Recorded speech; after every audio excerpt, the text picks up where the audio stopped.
أنا عبد الله الشيخ فرح كان مدة مشرحين تا كشرحان قبل كاسيتي دقموين كم مدة دقمة إيران كانت ترسل قد قفلين تا حزب جن iyadoo tahay sida uu sheegay ama baaqa lagu jeediyay go'aanka guddiga fulinta ee xisbiga AVEP Freedom and Equality Party anigu waxaan ku darayaa in yar dhowr qodob baan rabaa inaan wax yar kaga daro xaaladda ka jirta galbeedka gobolka City horta waa arrin u baahan inay Soomaali ka midowdo waa muqadas weey taa markaan leenahay galbeedka gobolka City xaaladda ka jirta ay waxay salka ku haysaa wadada madow halka marta ama laamid halka marta inayna gacanta Soomaalida ku jirin waa astaan muujinaysa way sida ay wax u jiraan marka ay sidaa tahay shalay dastuurka dalku wuxuuna ogoleyn baa la saxeexay oo lagu wareejiyay degmooyinkaas maantana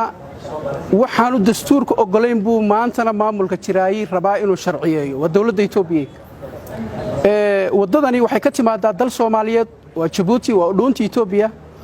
in deegaanka dalka Itoobiya inta aan ka degno lagu aamini waayo waa nasiib darreynteeda leeg way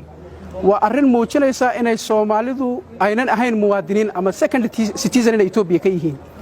taas marka waxaan leenahay ummadda Soomaaliyeedna ku baraarujinaynaa in lagu aamini laayahay dhulka aynu leenahay ee aynu deganahay waxa lagu aamini laayahay dhul badan aynu leenahay maanta marka arrintaasi waxay salka ku haysaa taas hoosna in loo eega loo baahan yahay wadanka hadii uu sharci jiro oo nidaam jiro in la raacay ahayd in sharci darradii shalay jirtay labada maanta ay haysatay ma ogola midkoodna ma ogola inuu Soomaaliina halkaas deganaato Itoobiya saddexdii sano u dambeysay la isbedel baa dhacay waa markii ugu badnayd ee dad shacaba oo birimageyda 300 oo qof hal meel qoorta lagaga jiro lagu laayo oo ubad iyo caruur iyo wax way wixii la halmaala inta waxa sii dheer in warbaahinta dalku ay shaaciso la diiday waxa inta dheer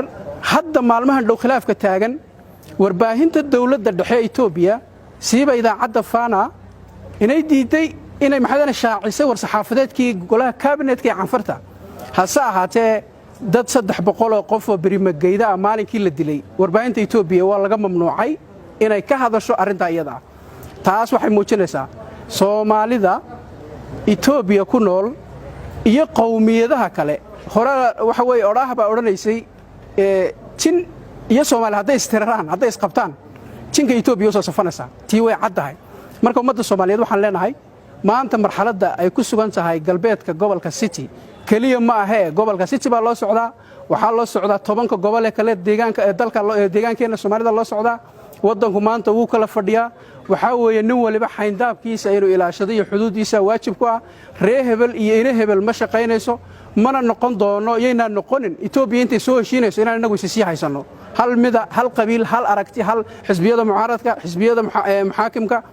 shacabka in hal dhinac loo soo wada jeesada loo baahan yahay waana arrin tusaale cad u muujinaysa galbeedka gobolka City xaaladiisu halka ay ku sugan tahay waxa weeye maanta in la kala yaaco oo kana kursi maanta ma socdo waa inaan fahanno waxa ka jira Itoobiya maanta inaynu fahanno oo nu dhuun dalalo dadkeenu badan ma eegaan arrintaasna laga maarmaan way oo maasantiin